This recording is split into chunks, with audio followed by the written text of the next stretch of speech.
On arrive maintenant dans les adoptions des règlements. En 9A, s'il vous plaît, Madame la greffière. 1189-12, considérant que les membres du Conseil déclarent avoir reçu copie du présent règlement 2 jours juridiques avant ce jour, en avoir fait la lecture, en dispensent la lecture et de ce fait, selon l'article 356 de la Loi sur les cités et villes, il n'est pas requis d'en faire publiquement la lecture. En conséquence, il sera proposé par et résolu que le règlement portant le numéro 1189-12, règlement relatif aux alarmes et au système d'alarme, soit adopté. Quelqu'un a fait la proposition? Je le propose. Proposé par Mme Perret. Ça va pour tout le monde? Oui. Oui. On arrive en 9B. Madame la greffière, s'il vous plaît. Adoption du règlement 1190-12, considérant que les membres du Conseil déclarent avoir reçu copie du présent règlement 2 jours juridiques avant ce jour, en avoir fait la lecture, en dispense la lecture et de ce fait, selon l'article 356 de la Loi sur les cités et villes, il n'est pas requis d'en faire publiquement la lecture. En conséquence, il sera proposé par et résolu que le règlement portant le numéro 1190-12, règlement concernant la circulation et le stationnement, remplaçant les règlements 1032-08, 1036-08, 1047-08, 1056-09 et 1168-11 soit adopté. Quelqu'un fait la proposition. Proposé par M. Kenville. Ça va pour tout le monde? Oui. Oui. Oui. On arrive maintenant dans les rapports des comités à 11A, comité consultatif d'urbanisme. Oui, M. le maire, je propose que le rapport du comité consultatif soit adopté à l'exception de l'article 5 là, sur les thèmes demande de pays. Là. OK, parfait. Une proposition. Ça va pour tout le monde? Oui. Tout le monde d'accord? Oui. Parfait. On arrive maintenant en point 12 aux affaires nouvelles. 12A, c'est remis. C'est rayé, pardon. En 12B, Madame la greffière, s'il vous plaît. Acceptation de projet d'amendement au règlement 1156-11 et date de l'Assemblée de consultation, premier projet 1156-1105. Il sera proposé par et résolu à l'unanimité que le projet d'amendement au règlement 1156-11 décrit ci-après soit adopté. Règlement amendant le règlement de zonage 1156-11 en créant la zone M328-1, zone mixte, à même une partie de la zone M328, ajoutant une grille de spécification pour la zone M328-1, grille qui, en plus des usages autorisés dans la zone M328, autorisera les usages reliés à la classe d'usage véhicules motorisés, et que l'Assemblée de consultation soit tenue à l'Hôtel de Ville le 22 octobre à 16h30, date à laquelle on a déjà une Assemblée de consultation. Parfait. Quelqu'un a fait la proposition? Je propose. Proposé par M. Smith. Ça va pour tout le monde? Oui. En 12C, c'est pour l'acceptation d'une soumission pour l'installation septique pour le bâtiment communautaire de York. La recommandation, c'est que le conseil municipal octroie le contrat pour l'installation septique pour le bâtiment communautaire de York à excavation Robertson-Touzel pour un montant de 6 800 $ plus les taxes applicables, puis que cette dépense soit imputée au règlement d'emprunt 1060-09. On fait la proposition. Proposé par M. Smith. Ça va pour tout le monde? Oui. Oui.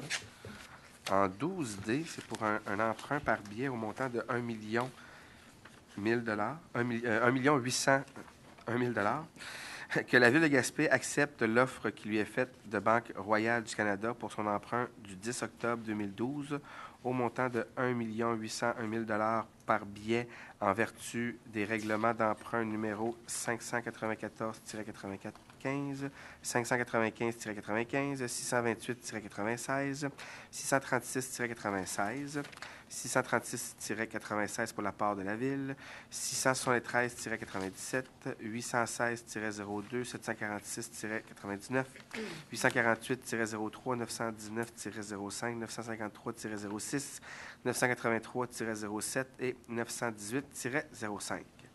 Au pair échéant en série 5 ans comme suit, pour 164 000 $ pour le 10 octobre 2013, 168 000 $ pour le 10 octobre 2014, 173 000 $ pour le 10 octobre 2015, 178 000 $ pour le 10 octobre 2016 et 1 118 000 $ pour le 10 octobre 2007, puis que les billets, capital-intérêt, soient payables par chèque à l'ordre du détenteur enregistré ou par prélèvement bancaire préautorisé à celui-ci. C'est une technicalité comptable, là, mais c'est ça. Proposé par M. Kenville. Oui. Ça va pour tout le monde? Oui. Oui. En 12E, c'est pour une résolution de concordance, donc de ce qu'on a dit tantôt, là, la résolution qu'on vient de lire. La recommandation, c'est que le préambule de la présente résolution en fasse partie intégrante comme s'il était ici au long reproduit et qu'un emprunt par billet au montant de 1 801 000 prévu au règlement d'emprunt pour tous les numéros que je vous ai cités tantôt, que les billets soient signés par le maire et le trésorier, que les billets soient datés du 10 octobre 2012, que les intérêts sur les billets soient payables semi-annuellement, que les billets, quant au capital, soient remboursés comme suit. Pour 2013, 164 000. Pour 2014, 168 000. Pour 2015, 173 000. Pour 2016, 178 000. Pour 2017, 183 000. Et pour 2017 aussi, à renouveler pour 935 000 que pour réaliser cet emprunt, la Ville de Gaspé émette pour un terme plus court que le terme prévu dans le règlement d'emprunt, c'est-à-dire pour un terme de 5 ans à compter du 10 octobre 2012, et ça en ce qui regarde les amortissements annuels de capital prévus pour les années 2018 et suivantes, au lieu du terme prescrit pour les dits amortissements pour les règlements numéros 816-02, 848-03, 953-06, 938-07 et 918-05. Chaque emprunt subséquent devant être pour le solde ou partie du solde dû sur l'emprunt, puis que la Ville de Gaspé emprunte 421 000 par billet en renouvellement d'une émission d'obligation ou de billets pour un terme additionnel de 6 mois et 14 jours au terme original du règlement numéro 918-05. Tout le monde a compris? Oui. C'est bon. Donc, proposé par M. Quenneville. Ça va pour tout le monde? Oui. OK, merci. En 12F, pour l'adoption du règlement, Mme Vézina, oui. Reçu copie du présent règlement 2 jours juridiques avant ce jour, en avoir fait la lecture, en dispense la lecture et de ce fait, selon l'article 356 de la loi sur les cités et villes, il n'est pas requis d'en faire publiquement la lecture. En conséquence, il sera proposé par et résolu que le règlement portant le numéro 1156-1103, règlement amendant le règlement de zonage 1156-11, en modifiant les usages autorisés dans la zone HB 317, afin d'y ajouter l'usage de services de réparation d'automobiles comme usage spécifiquement permis, mais conditionnel au respect du règlement sur les usages conditionnels, et modifiant les usages autorisés dans la zone AF 183, afin d'y ajouter l'usage de récupération et triage de métaux comme usage spécifiquement permis, soit adopté. Proposé par M. Smith. Ça va pour tout le monde? Oui. En 12G, Mme Vézina, s'il vous plaît. Adoption du règlement 1172-1201. Considérant que les membres du Conseil déclarent avoir reçu copie du présent règlement 2 jours juridiques avant ce jour, en avoir fait la lecture, en dispense la lecture et de ce fait, selon l'article 356 de la loi sur les cités et villes, il n'est pas requis d'en faire publiquement la lecture.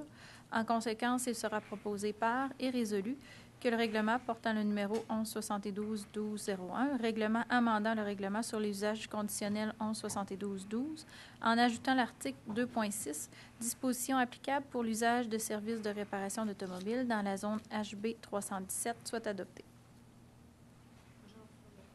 Proposition de Mme Perret, ça va pour tout le monde? Oui. 12H est rayé. On arrive donc à la question du public pour une durée maximale de 30 minutes. Là, chaque intervenant doit s'identifier. Puis, les droits de parole, là, ils disent qu'on limite ça à 5 minutes, mais on prend toujours le temps qu'il faut pour répondre puis entendre les commentaires des citoyens. Bonsoir, Lydia Martin-Bérubé. Merci beaucoup de nous donner le droit de parole pour certaines questions ce soir. Donc, ça va être rapide. J'ai vu que j'avais seulement 5 minutes. J'ai une question par rapport justement à l'exploitation pétrolière. Je voulais savoir si dans l'évaluation municipale des maisons, oui, ça allait être pris en considération justement le fait que notre terrain, maintenant, il est exploité, etc. Je voulais savoir qui gère ça, qui évalue ça, puis moi, par rapport à la valeur de ma maison, qu'est-ce que je peux répondre là-dessus? Ça, c'est ma première question. OK. Ma deuxième question, c'était cet été, on a fait des projets photo engagés, puis on a survolé un peu le territoire du Grand Gaspé. On a fait une exposition pendant 24 heures au musée qui a connu un fort succès. Une des photos qu'on a faites était au dépotoir de Gaspé pour parler un peu de ce qui est arrivé au printemps par rapport au Lixivia, etc. Les textes qui appuyaient les photos, on n'essayait pas de chercher le coupable de ça. On essayait juste d'essayer de trouver des solutions. Comment on peut remédier à ça? Qu'est-ce qu'on va faire dans le futur si ça arrive encore? Exact. Certaines personnes ont parlé qu'il allait avoir probablement un 3e réservoir. Moi, je pense que peut-être que si tout le monde... à la maison, on fait un peu plus de compost ou autrement. Donc, je voudrais savoir où on en est rendu peut-être avec ce sujet-là. OK. Et mon 3e point, c'est que je veux vous mentionner que le Vaisseau d'art cherche encore un local pour se transformer en maison de la culture. OK. On avait ciblé une bâtisse qui était très intéressante sur la rue de la Reine, coin Jacques-Cartier, sans nommer le nom, juste à côté de l'école primaire, la maison de la famille, etc. Je sais qu'à la dernière assemblée, le zonage qui est administré, qui est pour la rue de la Reine, il y a eu une dérogation là-dessus. Donc, moi, c'était un petit peu... c'était un petit peu un avantage qui me permettait de contrôler d'autres acheteurs sur ce bâtiment-là. Puis là, je viens de perdre cet avantage-là. Donc, je sais qu'il y a beaucoup de développement à Gaspé avec la gare intermodale, avec le projet Berceau du Canada. Donc, si vous avez une idée puis qu'il y a un bâtiment qui pourrait recevoir ces activités-là de la Maison de la culture, du Vaisseau d'art, moi, j'ai tout l'équipement puis j'ai l'expertise que je suis prête à léguer à un projet comme ça. Puis il y a beaucoup d'artistes qui attendent aussi ça avec la fermeture de la boîte blanche aussi et du Vaisseau d'art comme salle d'exposition un peu pour les artistes émergents. Je vous dirais que là, on n'a plus grand-chose. Puis nous, quand on a voulu exposer notre projet artistique qui a été fait, les photos ont été faites par Jacques Gratton, puis c'était important qu'on ait un lieu qui était à la hauteur aussi de notre projet. On a frappé à la porte du musée, puis... disons qu'on a eu un petit peu de problème. On a été un peu mal reçus parce que dans le projet photo, il y avait de la nudité. Ben, je ne vais pas faire ça. Il y avait de la nudité, mais qui était artistique. Puis le musée régional avait quand même un pied en arrière de nous recevoir. Fait que moi, à partir du moment que je suis une artiste professionnelle et que j'engage des professionnels, où je vais exposer des projets comme ça à Gaspé, si le musée de la Gaspésie n'est pas prêt à recevoir ça, et s'il n'y a plus de lieu comme ça à Gaspé pour recevoir les projets émergents. Fait que c'était mes 3 questions pour ce soir. Merci. Merci beaucoup pour les questions. OK, je vais dans l'ordre. Par rapport à l'évaluation, c'est une excellente question. On va poser la question pour avoir vraiment la bonne réponse là, à notre firme d'évaluation. Parce que c'est vraiment, là, toutes les évaluations des terrains, des propriétés, c'est vraiment en dehors de la municipalité. C'est une firme qui est autonome, indépendante, puis qui fait ses propres calculs, ses propres recherches, puis qui nous arrive à tous les 3 ans avec un rôle d'évaluation pour les propriétés. On va poser la question, c'est une très bonne question, à savoir est-ce que l'exploitation pétrolière près des maisons ou dans d'autres secteurs, est-ce que ça a un impact sur la valeur des maisons? Moi, je dirais que oui, certainement, parce que, en fait, compte, ils regardent surtout les ventes des terrains, les ventes des propriétés tout autour pour arriver à établir une juste valeur là, municipale. Donc, peut-être regarder dans ce qui s'est passé dans d'autres villes là, qui peut être comparable à ce qu'on a vécu ici, puis quel serait l'impact là, par rapport à vos propriétés. Fait que moi, je m'engage à faire, c'est d'aller chercher l'information là, plus précise auprès de notre évaluateur, puis vous revenir là, directement pour bien répondre à votre question. Mais je croirais que, comme ça, là, sans parler aux experts, je crois qu'effectivement, là, il peut y avoir un impact là, par rapport à vos propriétés, là, c'est clair. Donc, on va aller peut-être... aller chercher des éléments dans d'autres municipalités qui ont vécu la même chose que nous pour vraiment avoir des cas là, réels. Là. Inférieur, non. Le rôle d'évaluation, ce serait une bonne nouvelle, on serait là, mais en fait, compte, le rôle d'évaluation, c'est pour 3 ans, donc il a été déposé l'an passé. Donc, c'est clair que l'évaluation ne changera pas pour les 3 prochaines années. Peu importe ce qui arrive, là, l'évaluation est toujours la même, mais dans 3 ans, là, ils vont regarder les ventes des terrains, ce qui s'est passé tout autour, s'il y a eu justement du développement par rapport au projet là, qu'on parle. Puis après ça, bien, ils vont établir une valeur par rapport à une valeur réelle dans le marché. Mais sûrement que d'autres municipalités ont dû vivre un peu la même situation. Fait qu'on va demander à notre évaluateur là, de répondre plus précisément à votre question, puis je pourrais vous revenir là, avec une réponse plus précise. Pour ce qui est du lieu d'enfouissement technique, puis le fameux déversement de l'exivia qu'on a dû, transbordement qu'on a dû faire dans le golfe, puis tu sais, je le redis encore, là, il n'y a personne qui souhaite arriver à une telle action, puis ce qui s'est réalisé là, l'an passé. Pour nous, c'est clair qu'on va poser toutes les actions. C'est ce qu'on fait présentement au lieu d'enfouissement technique pour que ça n'arrive jamais plus. Votre proposition est excellente. Effectivement, si on génère moins de déchets, si on composte plus, si on recycle plus, bien, il va y avoir moins de vidange qu'on va acheminer au lieu d'enfouissement technique. Donc, on va avoir moins, on le souhaite, de l'exivia à traiter. Ceci étant dit, notre problème qu'on a vécu, là, puis là, bien, on doit vivre avec cette nouvelle réalité-là, c'est la pluie qui a tombé. Donc, ce n'est pas nécessairement la quantité, parce que souvent, les gens pensent que c'est la quantité de vidange qui a fait en sorte qu'on a eu plus de lexivia à traiter, mais c'est vraiment la pluie plus abondante. C'est... Mais pas cet été, là, mais ce qu'on a vécu là, quand on a déversé au printemps, toute l'année, là, la situation de la pluie, là, c'est une augmentation partout. Puis tous les lieux d'investissement technique au Québec ont vécu ça. Il y a une augmentation de 30 de plus de pluie. Donc, ce qui arrive, c'est que les cellules captent la pluie est contaminée par les vidanges, puis nous, on récupère l'eau de pluie qui est contaminée, puis on la traite pour après ça l'acheminer dans l'environnement une fois qu'elle est traitée, là, puis qu'elle n'a pas d'impact sur la santé. Donc, c'est ce qu'on a dû vivre avec une quantité de pluie supérieure, puis on a vécu là, ce problème-là depuis les inondations de 2010. Et en 2010, on a justement une rencontre la semaine passée à Québec. Hein? Ah, je vais tout... Ouais, je vais tout vous dire qu'est-ce qui s'en vient, mais juste pour vous dire d'où c'est qu'on arrive, là, en décembre 2010, là, on a reçu, là, on parle de 350 mm de pluie, lorsqu'habituellement, dans un mois de décembre, là, on parle de 50 mm de pluie. C'est pour vous donner un peu là, l'ampleur de l'eau qu'on a reçue. Là, nous, ce qu'on a décidé de faire pour s'assurer d'avoir une protection totale, c'est qu'on a, c'est assez simple comme solution, là, mais on a augmenté les bassins pour être capable de recevoir plus d'eau si éventuellement Dame Nature nous arrive encore quelque chose qu'on ne peut pas contrôler, qui est la pluie. Donc, on a une capacité supérieure à gérer puis à traiter le lexivia. Puis, on a amélioré aussi le système de traitement, qui est beaucoup plus performant. Donc, on s'est doté d'une nouvelle technologie. Donc, c'est quand même des investissements importants qu'on a fait avec Rocher-Percé. Puis ça, pour l'instant, ça nous assure qu'il n'y aura jamais plus de transbordement de lexivia directement au golfe. Mais je reviens sur votre solution, qui est la meilleure. C'est que si on diminue notre consommation à la base, là. Mais si on fait plus de recyclage, puis qu'on fait plus de compostage, puis c'est là-dessus qu'on va travailler dans les prochaines années. On le fait présentement, là, ici et là. On a des beaux projets avec Rocher-Percé, entre autres. On a développé un site de compostage avec Rocher-Percé a développé une plateforme de compostage. Puis on a des pourparlers avec eux pour justement acheminer éventuellement tout le projet de compostage qu'on pourrait développer ici à Gaspé. Puis au niveau du recyclage, je dois remercier les gens, là, mais à chaque année, on s'améliore. On s'améliore, les gens recyclent de plus en plus.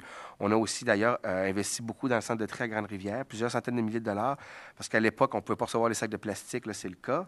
Mais la meilleure solution encore, ce serait de les éliminer, de ne pas en consommer, là, mais tant et aussi longtemps qu'il n'y aura pas de décision qui va être prise au niveau des gouvernements supérieurs pour justement limiter la production de ces produits-là. Nous, on les reçoit. Mais on a augmenté beaucoup notre capacité, tant au niveau des plastiques, des verres, que tous les autres là, produits recyclables, qu'on traite, puis qu'avant, malheureusement, ça allait au lieu d'enfouissement technique. Donc, il y a encore beaucoup de travail à faire, là, ça, on en convient. Mais la bonne nouvelle, c'est qu'on s'améliore. C'est notre volonté de continuer dans ce sens-là. Fait que ça, c'est pour la réponse pour le LET. Pour la Maison de la Culture, on avait eu la chance de se rencontrer, puis effectivement, avec votre passion, on le sent, là, votre passion pour la culture, puis pour les artistes surtout, là, quasiment vos enfants. C'est ça. Ce que je souhaiterais, c'est qu'on rencontre Olivier Druel qui a le dossier en main par rapport à cet établissement-là. Par rapport à la maison que vous ciblez ou le bâtiment commercial que vous avez ciblé, là, je ne sais pas, je ne connais pas le projet là, du promoteur, mais ce qu'on nous disait, c'est qu'il y avait un espace quand même de disponible dans le bâtiment pour faire d'autres choses. Je ne connais pas le projet. Peut-être bien que ça ne peut pas répondre ou ça pourrait répondre, mais je sais qu'il y avait des possibilités là, pour voir aussi, parce que c'était notre volonté de voir ce que ce bâtiment-là puisse aussi offrir des produits ou du commerce au-delà qu'un édifice à bureau en tant que tel, là, parce que c'est important sur la rue de la Reine d'avoir de la diversité. Puis effectivement, ce qu'on nous disait dans le projet, mais regardez, ce n'est pas moi le promoteur privé, puis il pourra éventuellement vous contacter, mais qu'effectivement, il y avait un emplacement dans son bâtiment pour faire de la location des gens qui aimeraient développer des projets peut-être comme une maison de la culture. Mais moi, je pense qu'à ce moment-ci, ce qu'il faudrait faire, c'est de se rencontrer avec Olivier Druel, qui est responsable là, du dossier, pour voir quelles seraient vos possibilités, qu'est-ce qu'on pourrait développer ensemble. Puis, on va passer le message aussi au musée.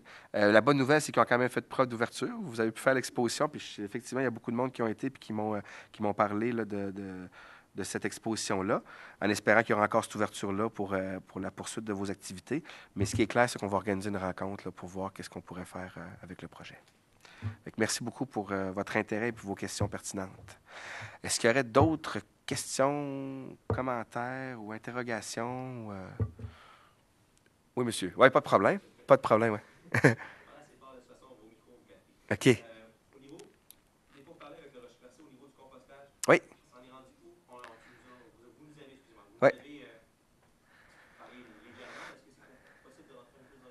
Oui, en fait, c'était avec Mme Nathalie Drapeau. qui est maintenant la directrice. Ce qu'on a fait avec Rocher-Percé puis la ville de Gaspé, c'est qu'on s'est regroupé sur la régie intermunicipale là, de la gestion des matières résiduelles. OK? Donc, il y a une importance dans la gestion des matières résiduelles, c'est d'avoir un certain volume. Quand on a un volume, bien, on peut entre autres développer une plateforme comme Rocher-Percé est en train de développer au niveau du compostage. Eux, ils sont rendus, il faut le dire, plus loin que nous dans le compostage, avec éventuellement le 3e bac qui est le bac brun. Puis, ce qu'on regarde avec eux, c'est, je vous donne, disons, simplement, là, c'est qu'eux, ils amènent des vidanges dans notre lieu d'enfouissement technique. Okay? Est-ce que nous, on pourrait, par la suite, à la place de repartir avec des camions vides, leur fournir du compost qui repartirait avec les camions puis qui irait porter à leur plateforme de compostage. Donc, les camions seraient vraiment utilisés dans les deux sens. Fait qu'eux, ils viendraient nous porter des matières résiduelles, puis nous, on leur offrirait des matières à compostage avec une plateforme, parce que se payer une plateforme seul, c'est très dispendieux. Puis il le voit, là, présentement, Rocher-Percé, c'est quand même très, très dispendieux. C'est un peu ça le projet qu'on veut développer ensemble. Nous, dans une première étape, ce qu'on aimerait, c'est cibler les gros producteurs de compost. Les restaurants, les hôtels, les épiceries, tout ça. Il y a vraiment, là, je vous dirais, qu'en compostage, là, c'est pratiquement là, 75 du volume qu'on peut générer qui se retrouve dans des gros producteurs. Donc, évidemment, pour monsieur, madame, tout le monde, ça serait intéressant d'avoir le 3e bac, mais il faut quand même évaluer le coût de ça, premièrement, puis l'efficacité réelle. Parce que dans le meilleur des mondes, là, c'est que chacun pourrait, avec ce qu'on offre, là, des composts à très bas coût, là, des composts individuels, là, ça serait la solution idéale. Pas de transport, pas de coût, puis bon... parce qu'à un moment donné, tu t'aperçois que le gain environnemental, est-ce que tu le perds en pétrole ou en gaz ou en déplacement de la matière, parce qu'on n'a pas beaucoup de volume. Fait qu'on est à réfléchir, mais ce qui est clair, notre première action, c'est les gros producteurs de compostage. Donc, même si vous pensez à une structure petite au niveau compostage municipal, oui. Si, mettons, les pourparlers viennent à tomber dans le néant, quelqu'un ne pourra pas se faire, Oui. est-ce que c'est possible de faire D'autres choses? que Oui. Oui, mais sincèrement, là, on a vraiment une très bonne relation avec Rocher-Percé. Il y a une très belle ouverture. Puis c'est gagnant-gagnant. Tu sais, pour eux, là, ça vient diminuer les coûts de l'infrastructure. On vient de maximiser l'utilisation des transports. Tu sais, je ne sais pas pourquoi ça ne marcherait pas, mais si ça ne marche pas, écoutez, on entend bien votre volonté qu'on trouve d'autres, un plan B, là, puis on travaillera là-dessus. Mais j'ai vraiment confiance que ça va marcher avec Rocher-Percé. En tout cas, j'ai un bon espoir. Merci. Est-ce qu'il y aurait d'autres... commentaires ou questions? Ça fait le tour pour ce soir. Bien, merci beaucoup. Ça me prendrait un proposeur pour la levée de l'Assemblée. Proposé, M. O'Connor. Merci. Merci beaucoup. Bonsoir.